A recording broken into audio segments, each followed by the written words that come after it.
नमस्कार। सबकी बात कार्यक्रम में आप सबका स्वागत है। मेरे साथ इस वक्त हैं कांग्रेस के नेता प्रतिपक्ष डॉक्टर गोविंद सिंह।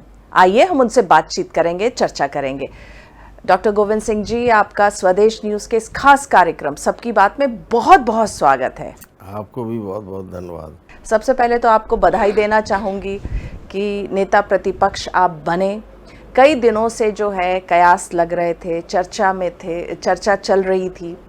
कई बार जैसे विपक्ष जो है बार बार निशाना साधती थी कि कमलनाथ जो हैं, पूर्व मुख्यमंत्री कमलनाथ के पास ही सारे जो हैं वो सारे अगर हम कहें तो सारे पावर उन्हीं के पास थे। अब आप नेता प्रतिपक्ष बने हैं, क्या कहेंगे आप? पार्टी कांग्रेस पार्टी की हमारी अध्यक्ष माननीय सोनिया जी और कमलनाथ जी ने पूरा हमारे ऊपर विश्वास व्यक्त किया और मुझे विधानसभा में मध्य प्रदेश में नेता प्रतिपक्ष बनाने में योगदान दिया। उसके लिए मैं उन दोनों को धन्यवाद देता हूं और पार्टी के वरिष्ठ नेता सभी की राय मेरे लिए एक तरफा रही, चाहे दिग्विजय सिंह जी हों, मुकुल वासनिक जी को हों और वेणुगोपाल जी, सभी ने वरिष्ठता के सीनियरिटी को ध्यान में रखते हुए मुझे एक जिम्मेदारी दी है। उसके लिए मैं उन सभी का आभारी हूँ। ये तो आपने बहुत एकदम से जैसा कहे बड़ा डिप्लोमेटिक सा जवाब है कि आपने सबको धन्यवाद दे दिया। लेकिन कांग्रेस में ये उथल पुथल बहुत दिनों से चल रही थी, कई महीनों से ये बात चल रही थी कि एक नेता एक पद होना चाहिए, अलग अलग नेताओं को पद देना चाहिए। उसके बाद बीजेपी में हम लगातार देख रहे थे डॉक्टर नरोत्तम मिश्रा, वो लगातार आपकी पैरवी कर रहे थे। वो बीजेपी में है लेकिन वो पैरवी आपकी कर रहे थे। वो बार बार कहते थे कि आप इतने सीनियर हैं, कांग्रेस में आपको रिकॉग्निशन नहीं मिल रही है और आपको बनना चाहिए नेता प्रतिपक्ष। क्या कहेंगे आप इस हवाले से? कांग्रेस में तो कहीं कोई किसी प्रकार की न उथल पुथल थी, न चर्चा थी, न इस प्रकार का कभी कोई विचार हमारी जानकारी हमारे सामने आई। माननीय नरोत्तम मिश्रा जी विपक्ष के सरकारी पक्ष के होने के कारण और उनकी जो आदत है उस आदत के तहत वो झगड़ा कराना चाहते। वो मेरा नाम इसलिए लेते थे जानबूझकर कि इनका कमलनाथ जी में मतभेद हो और इनका नाम नेता प्रतिपक्ष गोविंद सिंह सीनियर होने के बाद भी न बनाए हो, इसलिए एक वे षड्यंत्र के तहत इस प्रकार की बात चलाते थे। षड्यंत्र के तहत आपका नाम लेते थे? उनके ये था उनका विचार के जे एक बार बार नाम विपक्ष की तरफ से जाएगा तो ये लोगों में और पार्टी में ये संदेश जाएगा कांग्रेस पार्टी कि ये आपस में विपक्ष से इनके साठगांठ है और इसलिए इनका जब इस तरह की अफवाह फैल जाएगी, पूरे लोग जान जाएंगे, तो इस तरह की फिर ये गोविंद सिंह का नाम नेता प्रतिपक्ष बन ही नहीं पाएंगे। अगर गोविंद सिंह बनेंगे तो सच्चाई से कांग्रेस भारतीय जनता पार्टी की सरकार की जो खामियां उनको मजबूती से उजागर करेंगे। इसलिए चाहते थे, क्षेत्र के होने के नाते उन पर ज़्यादा प्रभाव पड़ता, उनकी पड़ोसी होने के नाते हमारा क्षेत्र उनका लगा हुआ है, तो जानकारियाँ जितनी दतिया के बारे में, आसपास के बारे में, नज़दीक क्षेत्र होने के कारण जो मिल सकती थी उनकी खामियां कमियां, इसलिए वो इस तरह की बात करते थे। अच्छा, वो इसलिए कहते थे कि आप ना बने, तो अब आपने उनको धन्यवाद दिया कि नहीं दिया? नहीं, उनका धन्यवाद का उनका कोई योगदान तो है नहीं।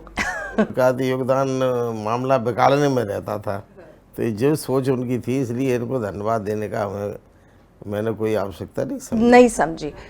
चलिए, आप नेता प्रतिपक्ष बने हैं और कांग्रेस की जो भूमिका रही है विधानसभा के अंदर इन दिनों, जो हम पिछले कई सत्र में देखते आए हैं, उस पे एक बहुत बड़ा प्रश्न चिन्ह लगा हुआ है कि कांग्रेस के पास मुद्दे बहुत हैं, मुद्दे वो उठा नहीं रही है। जैसे सत्र के बारे में कहते हैं कि सत्र छोटा होता जा रहा है, उसको भी लेके कांग्रेस कोई अपोजिशन नहीं करती है। बीच में पूर्व मुख्यमंत्री कमलनाथ का बयान था कि अगर मैं सत्र अटेंड नहीं कर रहा हूं तो क्या हुआ, मैं बकवास बातें क्यों सुनूं, उसको भी बहुत जो है उस पर भी बहुत जो है वो बातें उठी थी। आप कैसे देख रहे हैं इस पूरे? इस सवाल इस बात का है कि भारतीय जनता पार्टी की सरकार का और भाजपा का प्रजातंत्र में विश्वास नहीं है और जिसका प्रजातंत्र में विश्वास नहीं है वही इस प्रकार का कार्य करते कि सदन कम चले, जनता की समस्या ना आ पाए, प्रदेश के गरीब, अनुसूचित जाति, जनजाति और शोषित वर्ग का कल्याण न हो। जब सदन चलता है, विधानसभा की बैठकें चलती हैं, तमाम मुद्दे आते हैं, उनकी समस्याएं उठाने का बहस होती है और बहस होकर फिर निचोड़ निकलता है, उनकी समस्याओं का भी निदान होता है। तो इसलिए सरकार, भाजपा की, शिवराज सिंह की सरकार जो चाहती थी इस प्रकार के मुद्दे न समझे, गरीबों का कल्याण, अनुसूचित जाति जनजाति का कल्याण न हो, जिस परिस्थिति में है वो आगे न समझ पाएँ। ज़्यादा क्या समझदार हो जाएंगे, लाभ मिलेगा, इस लायक बन जाएंगे तो सरकार कहाँ कमियां हैं, कहाँ हैं उनको समझ जाएंगे तो सरकार को उखाड़ने में विपक्ष का साथ देंगे। इसलिए वो एक रणनीति के तहत भारतीय जनता पार्टी की शिवराज सिंह की सरकार नहीं चाहती थी कि सदन लंबा चले, लेकिन अब ये परिस्थिति में विपक्ष के नाते हमारा दायित्व कर्तव्य है कि ज़्यादा से ज़्यादा सदन चले और मैं पूरा जोरदार तरीके से इस बात को मुख्यमंत्री जी शिवराज सिंह जी से चर्चा करूंगा, विचार करूंगा और उनसे कहूंगा भी। अगर उन्होंने कहीं हमारी बात को स्वीकार नहीं किया तो मैं संघर्ष करने से पीछे नहीं रहूंगा। मतलब आप सुनिश्चित करेंगे कि विधानसभा का सत्र जो है, जितना आधारित जो समय होता है उतना चले? बिल्कुल निश्चित रूप से। माननीय लोकसभा के अध्यक्ष जी हैं ओम बिरला जी, ने अभी पीठासीन अधिकारियों को कुछ समय पूर्व सम्मेलन बुलाया था। उसमें उन्होंने निर्णय लिया सर्वसम्मति से, सभी की राय से, जिसमें हमारे माननीय विधान अध्यक्ष जी, पीठासीन अधिकारी सभी गए थे कि प्रजातंत्र को सक्रिय रखना तो ज़्यादा से ज़्यादा सत्र चलना चाहिए। और उन्होंने तय किया कि लोकसभा का सत्र कम से कम 90 से 120 दिन चले, विधानसभा का सत्र कम से कम 75 से 90 दिन चले। और भारतीय जनता पार्टी की सरकार के मुखिया शिवराज सिंह जी ने उनका भी बात का पालन नहीं किया और उन्होंने भी लगातार सत्र को छोटे करने का काम किया। जब दिग्विजय सिंह जी थे उस समय उन्होंने मुख्यमंत्री रहे 10 वर्ष, अब उनके कार्यकाल का 10 वर्ष का समय देख लें, कभी भी सत्र 70 और 75 दिन के आसपास रहा है और वर्ष में कभी भी 10 वर्ष में ऐसा नहीं हुआ। जबकि शिवराज सिंह जी के कार्यकाल में कभी भी पूरा सत्र आज तक जितने अगर 10 दिन दिवस की बैठक बुलाई है तो 5 दिन में ख़त्म हो गई, महीने भर की बुलाई है तो 20 दिन में समाप्त हो गई। मतलब उनके पूरे भारतीय जनता पार्टी के कार्यकाल में 17 वर्ष का लगभग कार्यकाल है, उस कार्यकाल में कभी भी 30 से 32, 33 से ज़्यादा बैठकें नहीं हुई हैं। ये प्रजातंत्र के लिए चर्चा न होना, जनसंवाद न होना, विधानसभा का सत्र और जनता की समस्या को निदान हो, ये एक बहुत प्रजातंत्र के लिए बहुत घातक है। और जो जिस तरह से पूर्व मुख्यमंत्री ने कहा कि मैं सदन में क्यों आऊं बकवास बातें सुनने, क्या इस तरह की शब्दावली का प्रयोग होना चाहिए? सवाल इस बात का है भाई, मुद्दों पर चर्चा हो तब तो ठीक है। भारतीय जनता पार्टी सत्ता पक्ष की सरकार होने के बाद भी इस प्रकार का व्यवहार करती है। हमारे सदन के नेता प्रतिपक्ष के माननीय कमलनाथ जी को नहीं बोलने देते, उनकी हर बात पर खड़े होकर आलोचना करने लगते हैं, उनके विरोध में बात करने लगते हैं, उनको बात नहीं कहने देते। और जो चर्चा मुद्दे हैं प्रदेश की जनता के हित के, वो न करके अगर और विपक्ष की बात नहीं सुनते। विपक्ष चाहता आज तक 17 वर्ष के कार्यकाल में भारतीय जनता पार्टी के मुख्यमंत्री जी शिवराज सिंह जी से और उनकी पार्टी से मैं पूछना चाहता हूं कि आज तक जितने आयोग बैठे, भारतीय जनता पार्टी के लिए कई जांच आयोग बनाए गए, जांच आयोग ने, माननीय न्यायाधीशों ने अपनी रिपोर्ट दे दी, आज तक उन पर चर्चा क्यों नहीं हुई, सदन में क्यों नहीं लाते? आज अगर लोकायुक्त कोई टिप्पणियां हैं, लोकायुक्त ने अपने प्रतिवेदन दिए, वो सदन में आज तक कभी रखा नहीं, उस पर बहस नहीं होती। विश्वविद्यालय के जो प्रतिवेदन है उन पर चर्चा नहीं होती, कभी भी नहीं हुई। लोक लेखा समिति के प्रतिवेदन आते विधानसभा में प्रस्तुत होने के बाद भी अगर हर उनको विस्तार से चर्चा होना चाहिए वो नहीं लाते। मतलब जहाँ पर सरकार के भ्रष्टाचार और कमियां उजागर करने का मामला हो, वो सदन में नहीं लाते। तो इस प्रकार कमलनाथ जी ने नाराज़गी से ये नहीं कहा कि विधानसभा की सत्र सुनने की बकवास, भारतीय जनता पार्टी के नेताओं, सदन में माननीय मंत्री और विधायकों का जो रवैया है और वहाँ बैठ के जिस प्रकार का व्यवहार है उनका, उससे उन्होंने दुखी होकर इस तरह की बात कही है। आप नेता प्रतिपक्ष अभी बने हैं, नया नया आपका जो है ये कार्यभार है, कैसे आपने एक तो कह दिया कि आप सत्र जो है वो चाहेंगे कि सत्र जो है अपना नियमित जितना समय है उतना चले, उसके अलावा किस प्रकार के आप मुद्दे उठाएं? क्योंकि मुद्दे तो बहुत हैं, लेकिन कांग्रेस ने, अगर हमने देखा जितने भी हमने अभी विधानसभा के सत्र देखे हैं, कांग्रेस ने मुद्दे उतने जोर शोर से नहीं उठाया। सवाल इस बात का है, जब सत्र ही नहीं चलेगा तो मुद्दे का अवसर ही नहीं मिला। कई समस्याएं हैं, कई भ्रष्टाचार के मुद्दे हैं, प्रदेश के विकास के हैं, कहाँ कहाँ खामियां, सरकार की गलतियां उनके हैं, उनके मुद्दे हम रखना चाहते हैं। आज बेरोजगारी चरम सीमा पर है, लगातार प्रतिदिन हमारे नौजवान पढ़े लिखे बच्चे बच्चियां रोज़गार न मिलने का आत्महत्या को मजबूर हो रहे हैं। आज लगातार पूरे मध्य प्रदेश में पिछले 3 वर्षों में शिवराज सिंह की सरकार मिलने के बाद मध्य प्रदेश में महिलाओं पर अत्याचार सबसे ज़्यादा है। एनसीआरबी की जो रिपोर्ट है, नेशनल क्राइम रिपोर्ट ब्यूरो की जो है, उसमें मध्य प्रदेश में लगातार 3 वर्ष में हैट्रिक प्राप्त किया महिलाओं बच्चियों पर बलात्कार के। आज 4-4 साल की बच्चियों पर बलात्कार हो रहे हैं, उनकी हत्याएं हो रही हैं और हमारे शिवराज सिंह बच्चियों के मामा बनते हैं। ऐसा क्या है? उनका डोजर मुख्यमंत्री के नाम से कहा है, लगातार बोलते हैं कि मैं माफियाओं को, अत्याचारियों को सूले पे लटका दूंगा और ज़मीन में गाड़ दूंगा, लेकिन मैंने अभी तक एक भी न तो व्यभिचारी अत्याचारी सूली पर टंगे देखा है और न कभी ज़मीन में गड़े देखा, जो हो नहीं सकता। प्रजातंत्र में सरकार का काम अपराधी को पकड़ना, सबूत देना, न्यायालय में प्रस्तुत करना और उससे सज़ा दिलाना, आजीवन कारावास दिलवाएं, उसको फांसी पर लटकवाएं। जो वो नहीं करते, न्यायपाल का काम मुख्यमंत्री शिवराज सिंह जी खुद कर रहे हैं। संविधान की शपथ लेते हैं, हम न्याय करेंगे जनता के साथ, लेकिन मैं कभी अतिक्रमण का विरोधी हमेशा से रहा हूँ। मैं भी चाहता हूँ कि जो लोग माफिया, ज़मीन माफिया, भू माफिया लोग ज़मीनों पर अतिक्रमण कर लेते हैं, शासकीय ज़मीन पर, निजी ज़मीनों पर, और महल बना रहे हैं, कॉलोनियाँ बना रहे हैं, उन पर कार्रवाई कठोरता से सरकार को करना चाहिए। मैं पूरी तरह से इस मामले में शिवराज सिंह का पक्षधर हूँ, अतिक्रमण हटाने के मामले में। बुलडोजर वाले मामा जो उनका जो नया जो एक उनके टाइटल मिलता जा रहा है, आप उसका समर्थन कर रहे हैं? बुलडोजर वाले मामा का कतई समर्थन नहीं है, मैं घोर विरोधी हूँ। अतिक्रमण हटाने अभियान में मैं उनका सहयोगी हूँ, समर्थक हूँ, लेकिन ये जिसकी मौलिक अधिकार संपत्ति का हमारे संविधान में दिया गया है, अब उनको उनका मकान तोड़ने का, उन पर बुलडोजर चलाने का शिवराज सिंह जी की कोई अधिकार नहीं है। न तो विधायिका को है, न कार्यपालिका को है। संविधान में संपत्ति का अधिकार, अगर कोई अपराधी है, मैंने देखा है, एक अपराध करता है, अब उसके परिवार में हम संयुक्त परिवार होता है, भाई हैं, चाचा हैं, आप शिवराज सिंह तानाशाही के तरीके से गैर प्रजातंत्र दिए उसके मकान को तोड़ने का काम करते, डोजर चला के। ये किसने अधिकार दे दिया?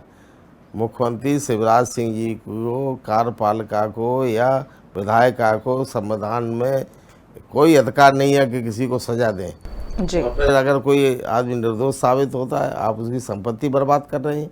ये कहाँ का है? कानून का राज चले, डोजर का राज नहीं चले। एक बात पूछना चाहूंगी, अगर हम बात करें मध्य प्रदेश की राजनीति, अगर हम देखें तो पिछले कई महीनों से 2 विषय जो है वो अभी इस वक्त जो है उस दोनों पार्टी को हम देखें तो बात करती, एक है आदिवासी, दूसरा है आरक्षण। क्या कहेंगे आप इस पे? आदिवासी आज पूरी तरह से करा रहा है।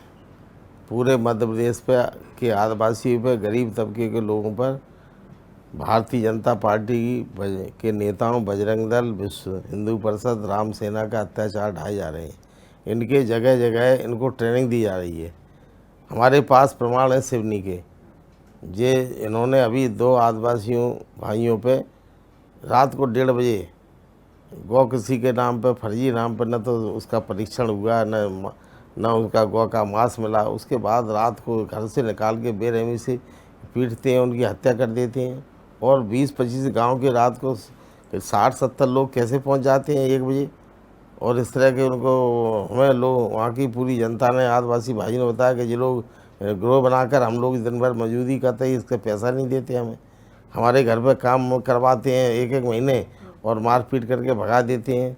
हम लोग जो जंगल से कुछ जड़ी बूटियाँ ला के रखते हैं उनको छीन लेते हैं, और अगर नहीं दो तो हत्या करने के, पिटाई करने का काम करते हैं।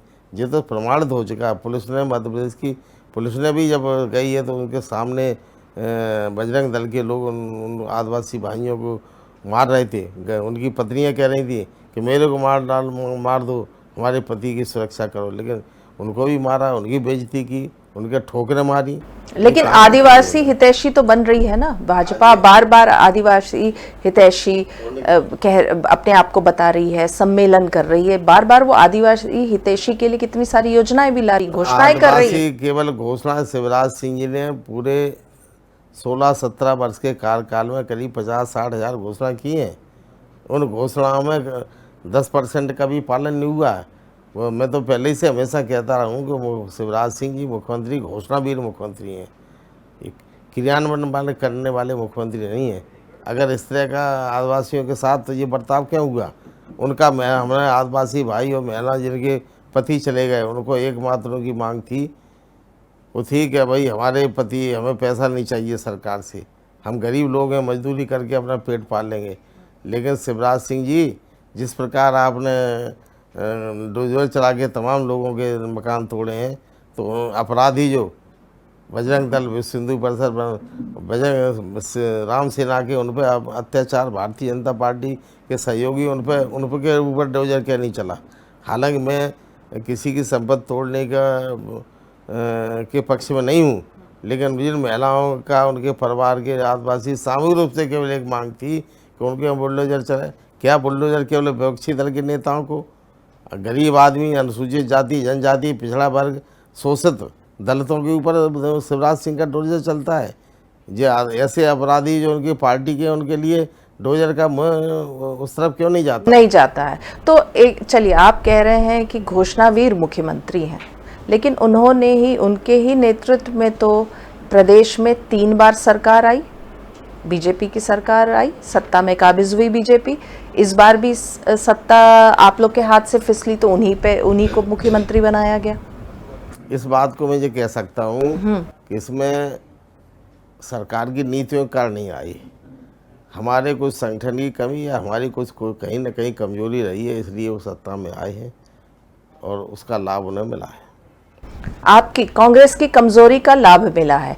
इस बार जो आप लोगों के हाथ से जो सत्ता फिसली, उसके लिए जो है, जो बात होती है, चाहे वो बीजेपी में बात होती है या जो विधायक सिंधिया जी के साथ बीजेपी में चले गए, वो भी कहते हैं कि इसके पूरी जो है, एक तरह से अगर उसको देखा जाए तो उसकी जिम्मेदारी दिग्विजय सिंह के ऊपर आती है। उनके कारण जो है ये पूरी की पूरी सत्ता गई, इन लोग जो हैं यहाँ बीजेपी में गए। आप क्या कहेंगे इस पे? कांग्रेस में तो कोई ऐसा व्यक्ति नहीं करता। ये भारतीय जनता पार्टी इस बात को फैलाने का काम करती है, और जो काम है उनको इस प्रकार की ट्रेनिंग दी जाती है, बाएं फैलाएं। आज दिग्विजय सिंह ही एकमात्र सबसे बड़ा खतरा राष्ट्रीय स्वयंसेवक संघ की जन विरोधी नीतियों पर है। भारतीय जनता पार्टी जितना कड़ाई के साथ, मजबूती के साथ दिग्विजय सिंह उन पर हमला करते हैं, इसलिए दिग्विजय सिंह को बदनाम करने की साजिश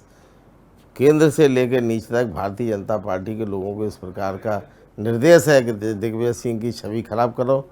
उनकी छवि जब धूमिल कर दोगे नेता की, तो फिर जनता का विश्वास उठ जाएगा और भारतीय जनता पार्टी का राज लगातार चलता रहता। जो हिटलर का प्रचार मंत्री था गोबेल्स, वो उसका कहना था कि हम एक झूठ को 1000 बार कहेंगे, तो जनता उसको सच मान लेगी।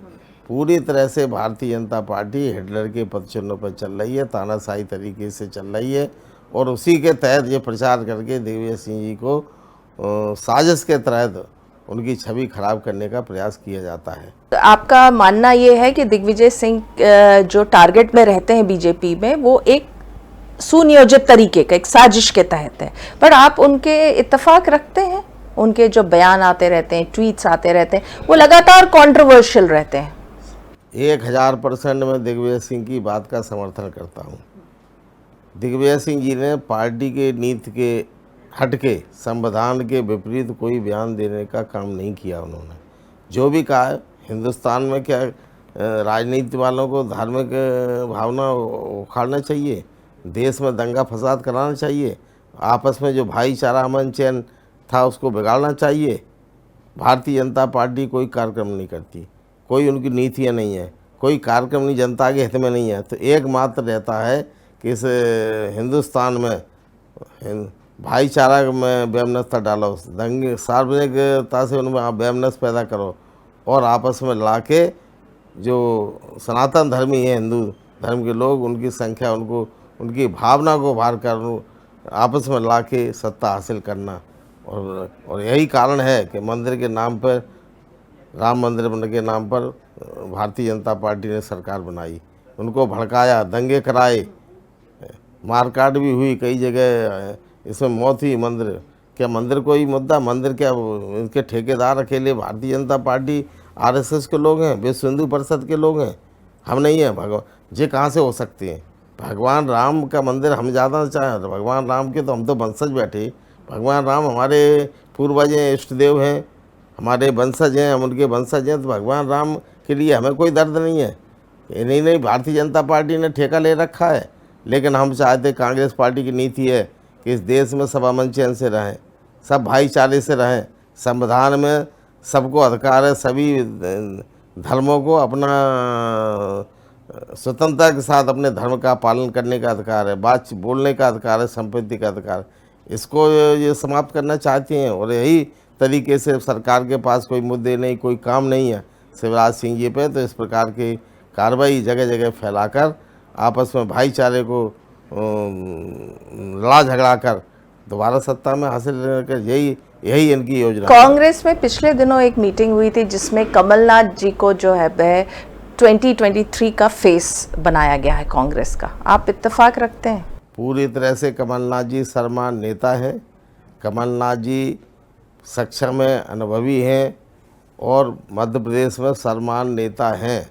हमारे पार्टी, कांग्रेस पार्टी के सभी नेताओं ने, वरिष्ठ छोटे से छोटे कार्यकर्ताओं ने, वरिष्ठ नेताओं ने, सबने आपस में बैठकर भारतीय जनता पार्टी की सरकार को उखाड़ने के लिए कमलनाथ जी को अपना नेता स्वीकार किया। उनको नेतृत्व में चुनाव लड़ने, आप उनके नेतृत्व में चुनाव लड़ेंगे और भाजपा कहती है कि उस व्यक्ति के नेतृत्व में आप लोग चुनाव लड़ेंगे जिसके कारण ही सत्ता चली गई आप लोगों की। सत्ता कमलनाथ जी के कारण नहीं गई, सत्ता गई है सामंतवाद में जो लगा हुआ है।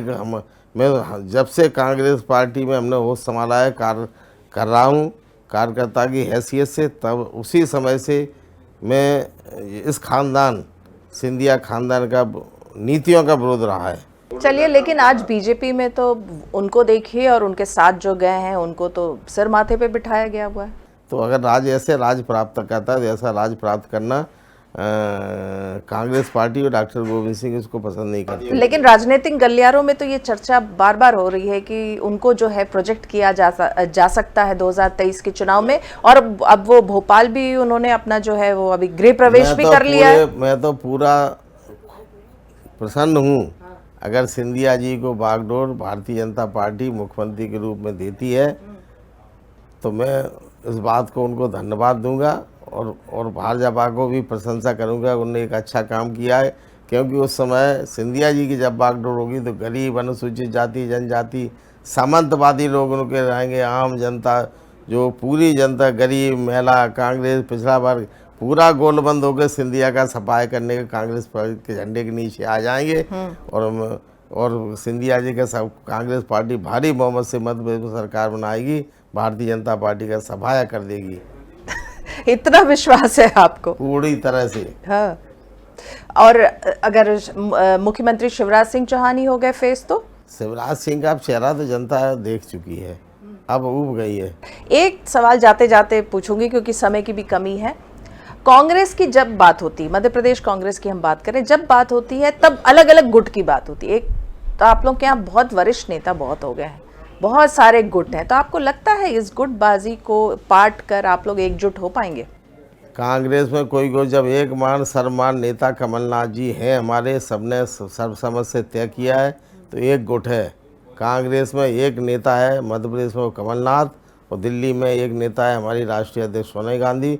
गुटबंदी फैलाने का काम भारतीय जनता पार्टी, आरएसएस और मीडिया का काम है। मीडिया का भी काम है। पूरी तरह से मीडिया इस तरह की अफवाहें फैलाता है, कांग्रेस में गुटबंदी है, गुटबंदी है। हम कांग्रेस में रह रहे हैं, कांग्रेस हमारा घर है, हम भाईचारे के साथ, हमें कहीं कोई गुटबंदी नज़र नहीं आ रही।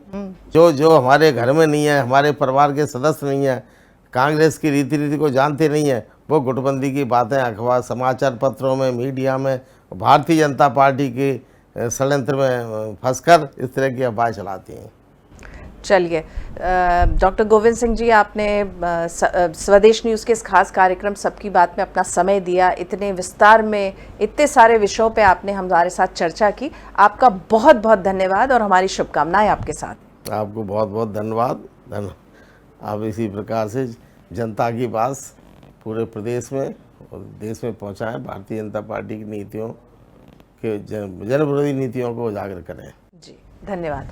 तो दर्शकों, इस बार के एपिसोड में बस इतना ही। अगले हफ्ते में एक बार फिर से मुलाकात करेंगे एक नए मेहमान के साथ। तब तक के लिए दीजिए हमें आज्ञा। नमस्कार।